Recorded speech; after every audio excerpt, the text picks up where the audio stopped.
Bienvenue sur le podcast du site maghrebemergent.com, le média indépendant et apolitique qui reprend toute l'actualité du Maghreb au quotidien. Je suis votre journaliste et animatrice aujourd'hui. Et je suis le spécialiste invité pour discuter de la thématique du jour. Alors, aujourd'hui, on se penche sur un phénomène assez préoccupant en Tunisie, c'est le départ massif des talents, et notamment des ingénieurs. Ça soulève pas mal de questions pour l'avenir du pays, disons pour 2025 et au-delà.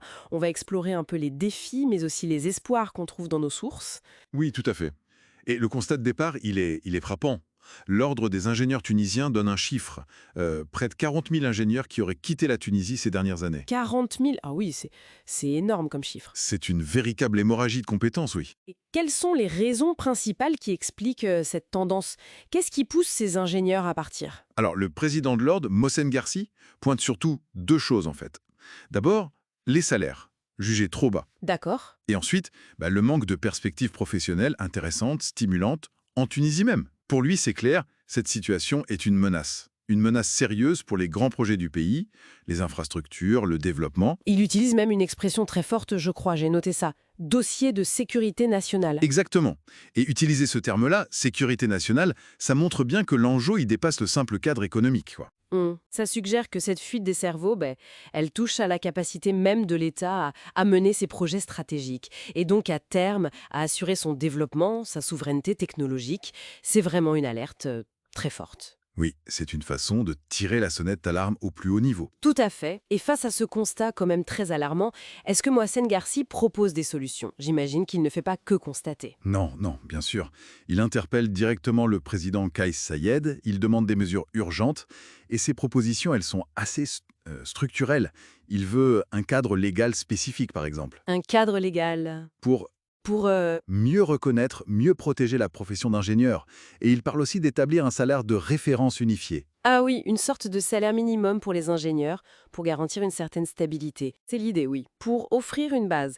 Et puis il lance aussi un appel aux ingénieurs qui sont déjà partis, les expatriés. Pour qu'ils aident le pays. Oui, pour qu'ils soutiennent la Tunisie, qu'ils n'oublient pas leur pays d'origine, mais il insiste aussi sur le fait qu'il faut mieux valoriser ceux qui sont sur place pour freiner les départs, évidemment. D'accord. Donc on a un tableau assez sombre dressé par l'Ordre des ingénieurs avec des demandes de réforme importantes. Mais est-ce que c'est la seule vision des choses? Est-ce qu'il y a peut-être des perspectives un peu plus optimistes? Oui, et c'est là que ça devient intéressant parce qu'il y a un autre son de cloche. Ça vient d'Amin Aloulou. Lui, il préside l'Association des Tunisiens diplômés des grandes écoles. Donc, un autre point de vue. D'accord. Et que dit Amina Loulou? Parce que j'ai cru comprendre que ces chiffres sont assez différents. Assez différent, voire un peu à contre-courant. Il s'appuie sur des sondages récents. Et selon ces sondages, attention, plus de 70% des compétences tunisiennes qui sont à l'étranger envisageraient de revenir. Plus de 70%. Oui. Et pas juste pour revenir vivre en Tunisie, mais spécifiquement pour y démarrer des projets, pour entreprendre. Ah, c'est très différent comme perspective, hein. 70%, c'est un chiffre énorme. Comment on peut expliquer ce paradoxe, en fait, entre les 40 000 départs et ces 70% qui voudraient revenir? Aloulou, lui, il suggère que cette envie de retour, elle est bien réelle.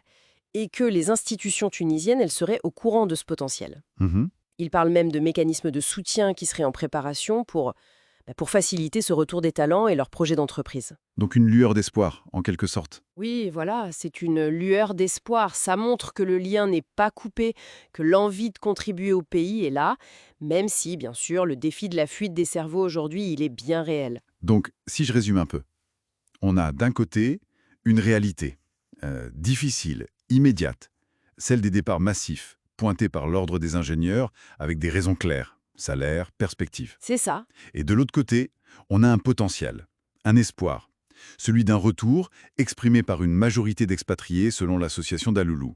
C'est bien ça. C'est exactement cette tension qui ressort des sources, oui. D'un côté, l'urgence pointée par Garci, avec des conséquences potentiellement lourdes, et de l'autre, ce potentiel de retour, cet attachement au pays mis en avant par Aloulou. Et la grande question, j'imagine, c'est est-ce que les conditions vont permettre à ce potentiel de se réaliser? Voilà, c'est toute la question. Est-ce que la Tunisie arrivera à créer l'environnement nécessaire, économique, professionnel, administratif, pour que cet espoir de retour devienne une réalité massive? Hmm. En conclusion, on peut dire que la Tunisie est vraiment face à un double défi, gérer cet exode actuel qui fragilise son développement, Hum, tout en essayant de créer les conditions pour un retour futur de ses compétences. L'alerte de Mohsen Garci, elle souligne vraiment le besoin de réformes profondes pour retenir les talents. Oui, Et l'optimisme d'Amina Loulou, lui, rappelle qu'il y a un réservoir de compétences qui reste mobilisable si on lui offre un cadre favorable. c'est tout à fait ça. L'avenir se jouera là. L'avenir dépendra sans doute de la capacité à transformer cet espoir en quelque chose de concret. Et ça soulève une dernière question peut-être. Au-delà de l'argent, des salaires, qui sont importants bien sûr, quels sont les autres facteurs? La reconnaissance, l'environnement de travail, le sentiment d'être utile à son pays. Qu'est-ce qui pourrait vraiment faire pencher la balance pour ces ingénieurs et les inciter à revenir ou à rester? C'est peut-être là aussi qu'il faut chercher des réponses. Une excellente question pour terminer.